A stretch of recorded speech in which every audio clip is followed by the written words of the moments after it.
I was a 4-time kickboxing world champion.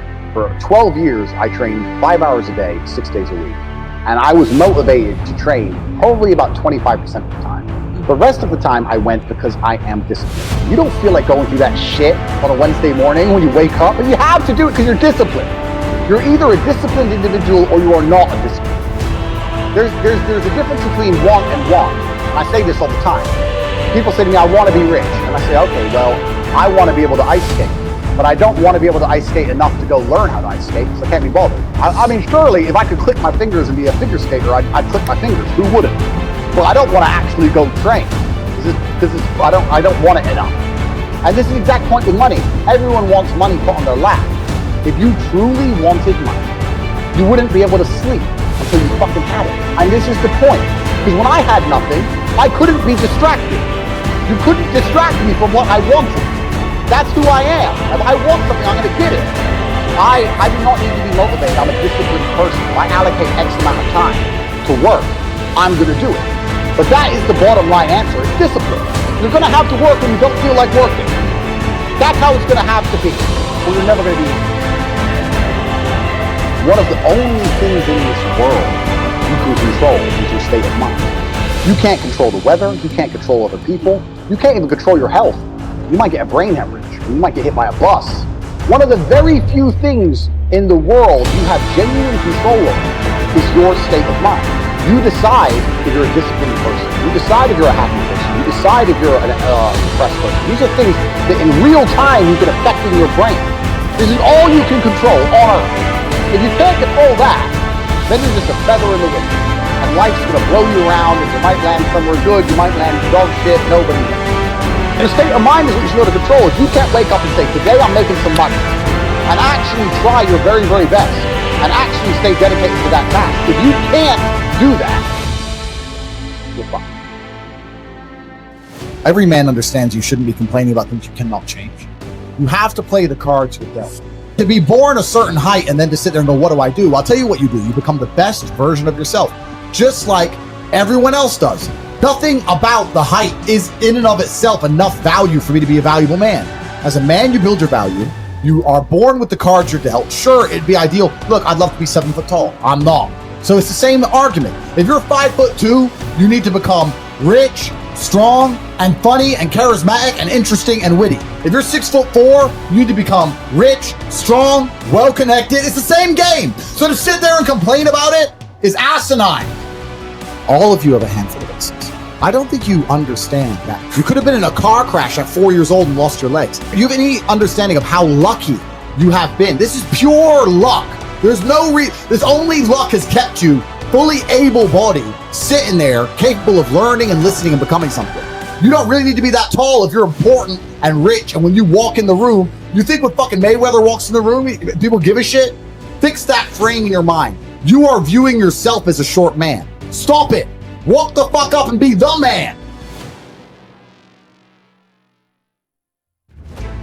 You talk a lot about purpose, why we are created as humans and why we're here. Like, what is the purpose of life? Why have we been given life? I think we're here to struggle and to learn.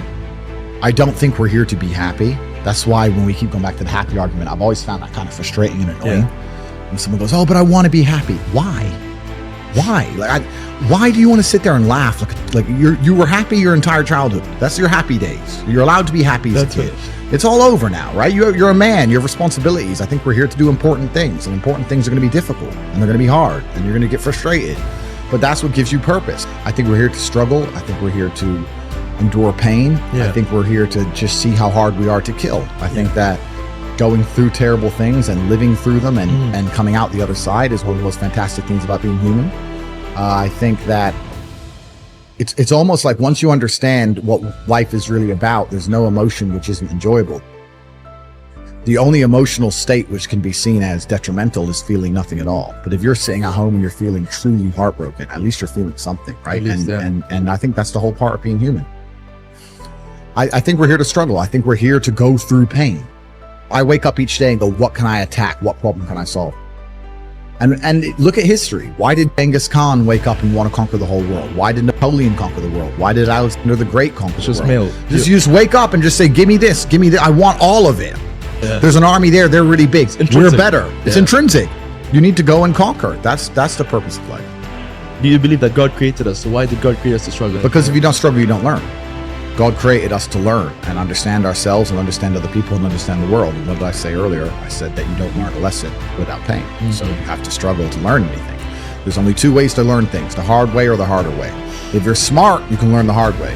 But in my experience, 99% of the planet only learn the hardest possible way. If you want to feel happy inside of yourself, and you want to feel content, and you want to feel stable inside of yourself, you need to live true to God. And I'm not saying you can't drink a little bit of alcohol or not party or not have a little bit of fun. You have to be a good person. I don't believe in the societal paradigms in which they have tried to construct this idea of happiness. I don't believe or subscribe to the way that happy and sad is currently understood by the masses of the population. I think if you are anything less than absolutely distraught, you are happy. You're a version of happy. It's like saying gray is a version of black, right? No matter how light the gray is, you can still call it a version of black.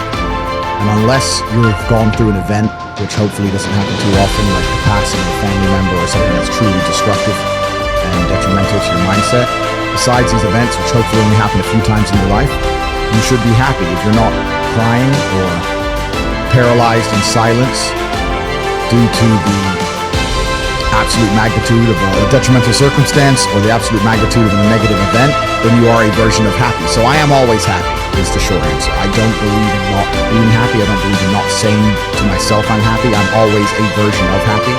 And this idea of chasing happiness and always being concerned and preoccupied with how happy you are is actually the biggest mistake that a lot of people make, I think, in the world today. Especially men who wake up and go, oh, I don't really feel happy, so I need to get happier. And that's how they end up down a hedonistic path of drugs or alcohol or gambling, chasing pleasure. I don't care how I feel. I don't care if I feel happy or sad. It doesn't really affect what I do each day. I do the exact same things. I act the exact same way. I don't care. I don't put weight to the significance of the emotion. So I always consider myself a happy person, but if I woke up and I was slightly less happy one day than another, it wouldn't affect anything I do and I wouldn't put any remedies to it. I'm human and that's life. So yeah, am I any happier now that I have hundreds of millions of dollars than before I was broke? Not really, but I was never unhappy. I'm the same state that I was then, that I am now. I have work to do and I will do it. It's as simple as that. Well, also there's no light without dark. And there's no joy without pain. You can't have a rainbow without a little rain. No matter how hard you chase pleasure and happiness, there's going to be dips and troughs in between. There's going to be come downs and downtrends. And you're going to have the juxtaposition between that time you were laughing your head off and acting giddish like a child and the time that you feel depressed as such. And I think it's much better to just adopt a very disciplined, stoic mindset and always the same base level of happiness regardless. If I lost all of my money today, I would be the same happy. If my net worth quadrupled, I'd be the same happiness. But as long as I'm alive and the people I care about and love are alive, and as long as God gives me the honor of doing my duties and providing for the people I care about, as long as I get to wake up and know that there's a whole bunch of people in the world who need me and I get to work hard to please them and be good for society and good for the world, then I'm a vessel of God and I'm happy enough to survive. That's all I look at it as. I don't ever consider how do I feel. That doesn't cross my mind. I have things to do. I'm too busy. I have things to do every single day. I have very important things to do, and how I feel really is not going to affect how I complete those tasks.